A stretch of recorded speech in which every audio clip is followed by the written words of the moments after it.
Hi, I'm Tessa. I've always been the kind to keep my head down and work hard. It's paid off. I landed a job at a major trading company right out of college and clawed my way up from there.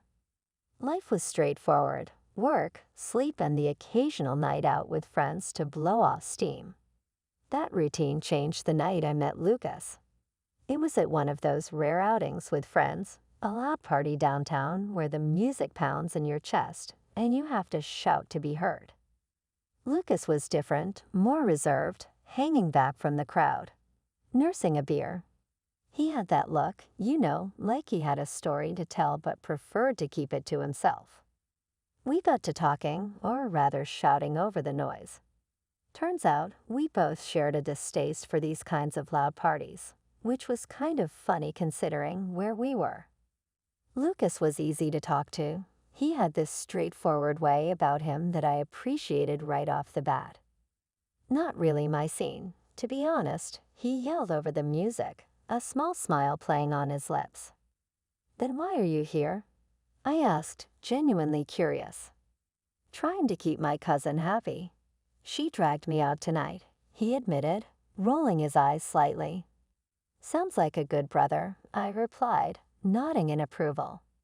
We ditched the party early, opting for a quieter bar down the street where we could actually hear each other. That night, we talked about everything from our jobs to our taste in movies. Lucas mentioned his previous marriage almost in passing. It didn't work out. She wasn't faithful, he said simply, his voice flat. But that's the past. His honesty caught me off guard, but it also made me respect him more. We started seeing each other regularly after that night. Things moved fast, and it wasn't long before we were talking about a future together. After Lucas and I decided to make things official, he was eager to introduce me to his mother, Susan. We planned a Sunday brunch at her place, and I remember feeling a mix of excitement and nerves. I wanted to make a good impression. As we pulled up to her tidy two-story house, Lucas turned to me with a reassuring smile. "Don't worry, it'll be fine. Just be yourself," he said, squeezing my hand. The moment we stepped inside, I was hit with the smell of bacon and eggs. The house was spotless, every item in its rightful place, which told me she probably spent the better part of the morning cleaning and preparing for this. "Lucas, my boy," Susan's voice rang out from the kitchen, followed by her appearance in the doorway. She wiped her hands on her apron as she approached us, her gaze landing on me, and it felt like she was trying to x-ray my soul. "And you must be Tessa. Heard a lot about you." "Nice to finally meet you, Mrs. Thompson," I said, extending my hand. She shook it, her grip surprisingly firm. "Call me Susan." Mrs. Thompson was my mother-in-law, and I couldn't stand her. Her blunt statement threw me off, but I laughed it off. "All right, Susan it is." We sat down at the dining table, which was meticulously set with fine china and crystal glasses, an indication of how important this meeting was to her. Susan served us, then took the seat across from me, her eyes never straying far. "So, Tessa," she started, cutting straight to the chase. "Lucas tells me you're quite the career woman. Trading, is it? Sounds like a man's world." I wasn't sure if it was a compliment or a jab. "Yes, it's trading, and it's for anyone who's good at it," I replied, keeping my tone light. Lucas chimed in, perhaps sensing the tension. "Tessa is one of the top traders at her firm. She's really good at what she does." "Is that so?" Susan's voice carried a note of skepticism. "I hope you know, Lucas needs someone who's present, not stuck at the office all hours." I felt my cheeks warm up, but I kept my cool. "I manage my time well. Lucas and I have plenty of quality time together," Susan hummed, poking at her food. "We'll see. I remember, Lucas's ex was always busy too, until she was busy with someone else." Lucas's fork clattered against his plate. "Mom, that's enough." "Oh, relax. I'm just making conversation," Susan said, waving a dismissive hand. She then turned her attention back to me. "Tell me, Tessa, Do you cook, or should my son expect takeout every night? I love to cook, I said, forcing a smile. Lucas can vouch for my lasagne. Lucas nodded vigorously. It's true, she makes a mean lasagne. Well, isn't that something? Susan's tone softened fractionally. Maybe you'll have to make it for me one of these days. The rest of the meal passed with small talk about the weather and Susan's garden, which she seemed more passionate about. Every now and then, she'd throw in a pointed question or comment, testing my responses. It was like a verbal sparring match, and I was determined not to let my guard down. As we were leaving, Susan pulled me aside. Her voice was low, almost a whisper, but her words cut through the air. Listen, Tessa, my son's happiness is everything to me. I'll do whatever it takes to protect him. Remember that. I met her gaze, my voice steady. I have no intention of hurting Lucas. You have nothing to worry about. Susan studied me for a long moment, then nodded slowly. We'll see, won't we? After the brunch, I thought maybe things would settle down, but I was way off. Lucas's work required him to travel a lot, which meant I was home alone often. Susan saw this as her chance to really crank up her watch over me. It started with unexpected visits. The first time it happened, I was working from my home office when I heard the doorbell. I opened the door to find Susan standing there, her face set in a stern expression that didn't promise anything good. Tessa, just in the neighborhood, she said, brushing past me into the house as if it was her own. Thought I'd drop by. I masked my annoyance with a tight smile. Nice to see you, Susan. What brings you here? Oh, just making sure everything's all right here while my son's away, she said, already wandering into the living room, eyeing everything critically. Her visits became more frequent, and each time Susan had something to say about how I kept the house. It was like living under a microscope. One day she walked into the kitchen while I was prepping dinner and started rifling through my pantry. Just seeing what you feed my son when he's home. You know, processed foods are no good, right? She commented, holding up a box of pasta like it was evidence in a trial. But it didn't stop at home visits. I started noticing Susan around places I frequented, the grocery store, the gym, even the cafe near my work. It was getting creepy. One afternoon, I confronted her. She was coincidentally at the same grocery store as me, pushing her cart down the aisle I was in. Susan, this is the third time this week I've run into you like this. What's going on? She played innocent, a slight smile tugging at her lips. What can't a woman do her shopping, not at the exact same places and exact same times as her daughter-in-law, consistently? What are you trying to do, Susan? Her smile faded, and she leaned closer, her voice low and harsh. I'm keeping my eyes open, Tessa. You can play the perfect wife all you want, but I know about your desire to cheat on my son. Every encounter left me more frustrated and angry. It wasn't just the invasion of my privacy. It was the constant tension, the expectation of having to defend myself against imaginary accusations. Over time, Susan's eyesight had gotten worse, something about her age and health stacking the odds against her. The doctor had given her glasses, but she hated them, said they made her feel old and irritated her nose. She'd put them on and take them off, fussing and fuming, and more often than not, she'd just leave them somewhere and forget. Because of that, she saw very poorly, which only added fuel to her naturally suspicious nature. With Lucas away on another one of his frequent business trips, I had grown accustomed to handling things on my own, including dealing with Susan's relentless scrutiny. One evening, feeling a bit cooped up and in need of a change of scenery, I made plans to meet my brother Jake for dinner. It was a casual meetup, nothing fancy, just a chance to catch up with family and unwind. I chose a little outdoor restaurant with a nice terrace that wasn't too far from where I worked. Jake arrived first, and I spotted him at a table, waving me over with a big grin. Hey sis, He called out as I approached, his face all bright and cheerful, the typical big brother ready to tease or share a joke. "Hey Jake, it's been too long," I said, giving him a quick hug before sitting down across from him. We ordered some food and drinks, and the conversation flowed easily, as it always did with Jake. We talked about work, family, and some of the latest movies we'd both seen. It was nice, relaxing, and exactly what I needed. As the evening wore on, we wrapped things up outside the restaurant. We stood up to say goodbye, and I gave Jake a friendly hug, just a normal sister-brother moment. When I got home later that night, the house was dark and quiet. But as I turned on the light in the living room, I nearly jumped out of my skin.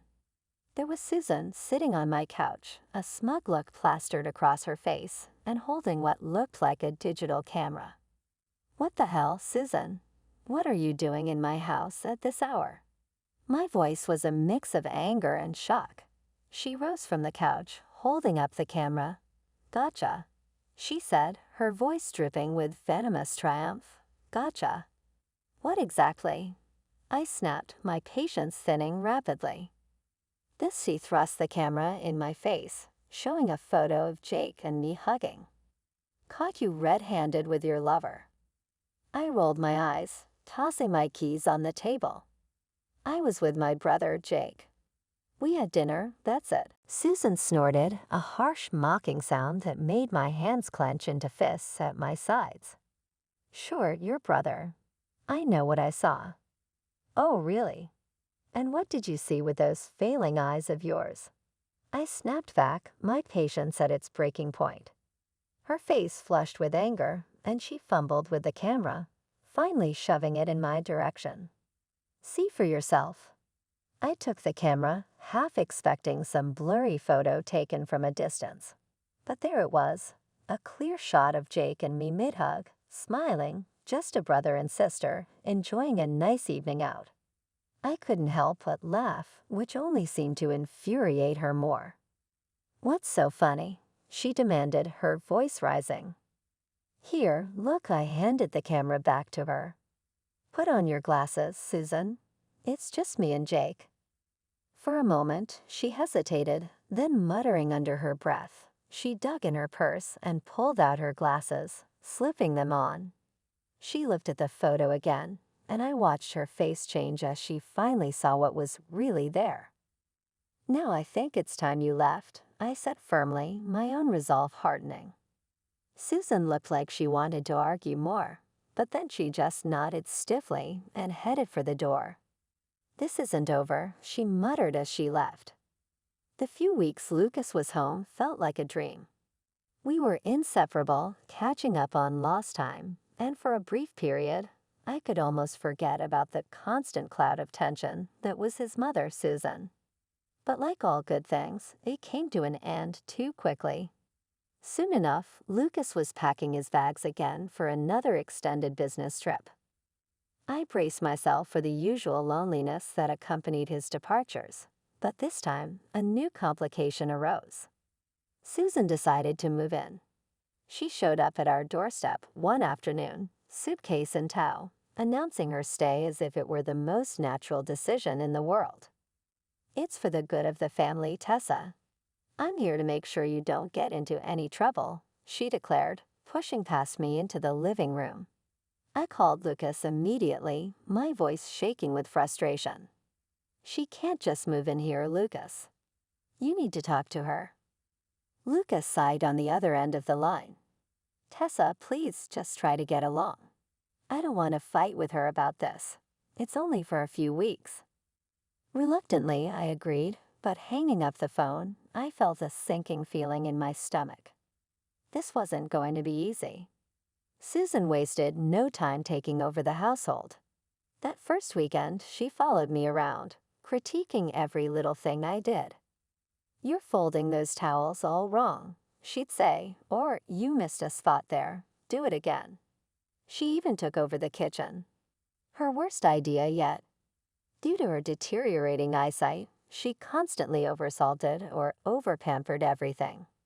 But whenever the food turned out barely edible, she blamed me. "You must have distracted me," she'd snap, or "You're trying to sabotage my cooking." During the weekdays, her behavior grew even more suffocating. She sat in the living room, a notebook in her lap, jotting down the times I left for work and came home.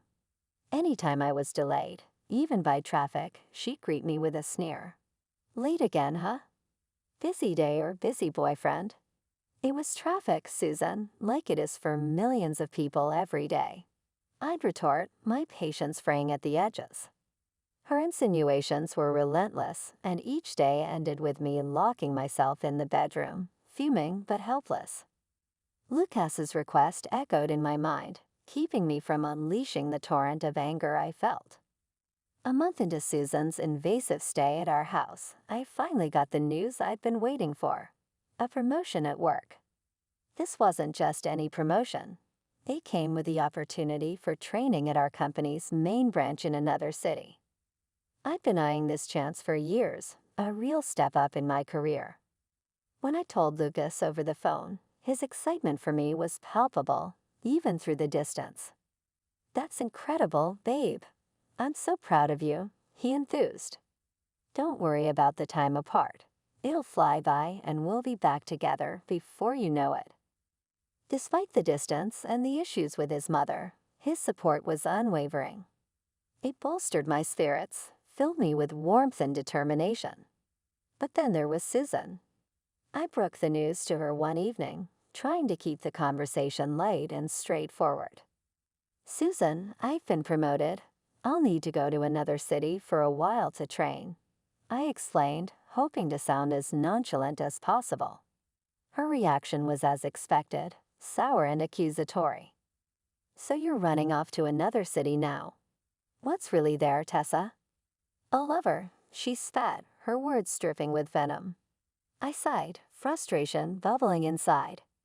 "It's for training, Susan. There's no lover." "Why is that so hard for you to believe?" I replied, exasperated. She snorted, her expression twisted in disbelief. "Sure, training. Just convenient timing, isn't it? As soon as Lucas is gone, you find a reason to leave too." I shook my head, unable to hide my irritation. "Believe what you want, Susan. I'm going, and that's final." With Lucas's blessing ringing in my ears, I packed my bags that night, eager to escape the oppressive atmosphere of my own home. Susan's persistent mistrust and conspiracy theories had drained me, and the idea of a few weeks away felt like a breath of fresh air. Once I settled into my temporary apartment in the new city, the sense of freedom was palpable. No Susan lurking around every corner, no insinuations or bitter comments at every turn. I was doing well in training, making new connections, and actually enjoying my evenings in peace. I found myself thinking more than once how pleasant life was without Susan watching my every move. But then one ordinary afternoon, as I returned from a session, my phone pinged with a new voice message from Susan. The content of that message turned my newfound peace upside down. "Tessa, I hope you're enjoying your time with your lovers because you won't have a home to come back to. I've taken care of everything. The house is sold. Stay where you are for all I care." Her voice, cold and triumphant, sent chills down my spine. I replayed the message, my mind racing. It couldn't be true. Lucas hadn't mentioned anything, and he owned the house. Nothing could be done without his signature. Yet the malicious glee in Susan's voice couldn't be ignored. What had she done?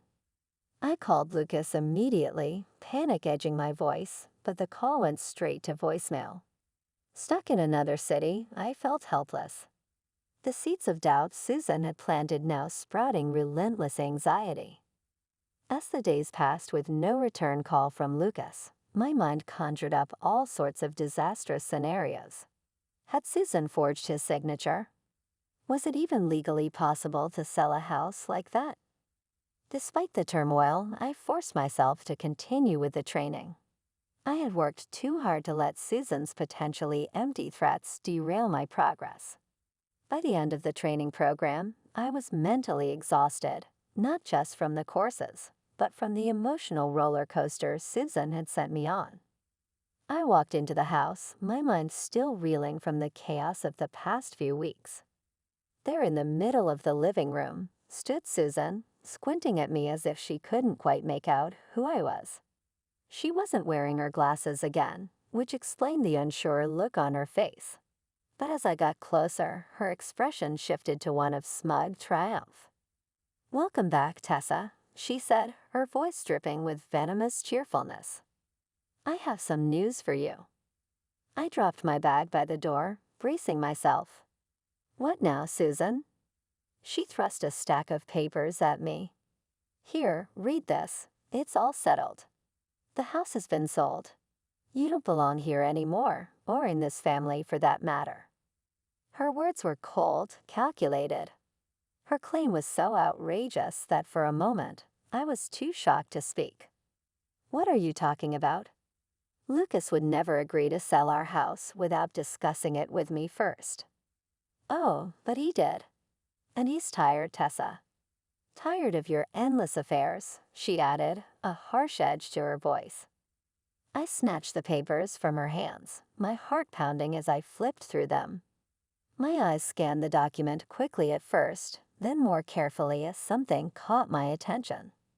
A laugh escaped my lips, not from amusement, but from sheer disbelief. Susan looked at me, puzzled and clearly irritated. "What's so funny?" "Here," I said, pushing the papers back into her hands. "Put on your glasses and read it aloud. Read what you've signed reluctantly." She fumbled for her glasses, put them on, and started reading. "This agreement made and entered into this day by and between." Her voice faltered as she continued, the realization dawning slowly. "This isn't a sale contract, it's a loan agreement for consulting services." "Yes, Susan, that's right. You didn't sell the house. You signed up for a high-interest loan from some scam artists who took advantage of you."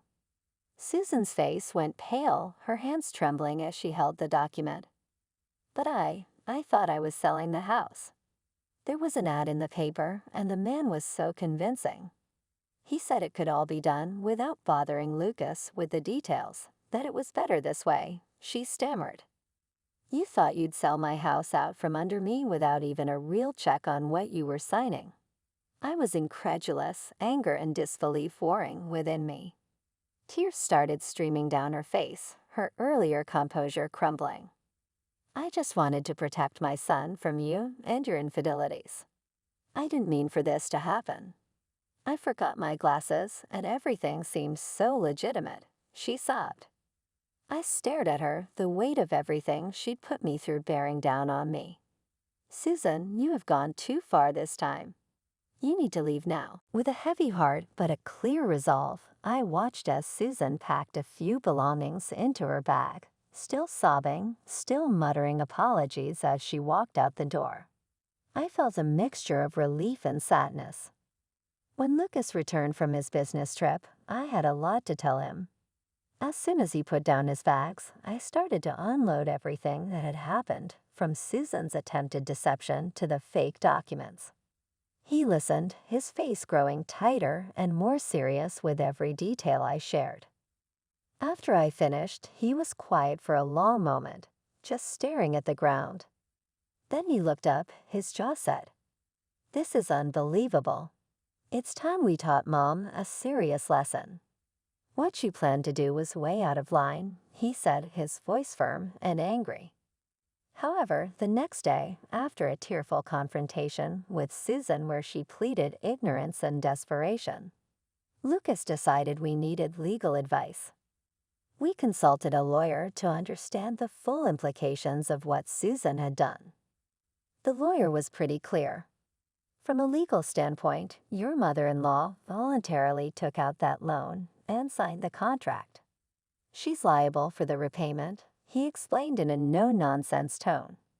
Susan's face when she heard that news was something I could never forget. She had thought she could manipulate her way out of the situation, but reality hit hard. She was on the hook for a significant amount of money, and there was no easy way out. She had to find a job, and fast. Within weeks, she started working 2 shifts just to make ends meet. With Susan now occupied and no longer having time to meddle in our lives, Lucas and I finally found some peace. We decided it was a good time to take a break, to give ourselves a chance to heal and bond again after the chaos. We went to Hawaii for a second honeymoon, and it was blissful. We talked a lot about our future during those long, leisurely walks along the beach. I think we're ready to think about having a baby, don't you? Lucas said one evening, the sunset casting warm glows on his face. I smiled, feeling a mix of excitement and nerves. Yes, I do. Let's enjoy being us for a bit longer, and then let's go for it. Sounds perfect, he replied, kissing me gently. Now back from Hawaii, life feels lighter, simpler. We spend our weekends planning the garden, redecorating the house, just enjoying each other's company. Lucas supports me in everything, including my career and our future family plans. We've discussed timelines, how we're going to manage our work-life balance, and how excited we are to be parents. It's a new chapter for us, one that's filled with hope and looking forward.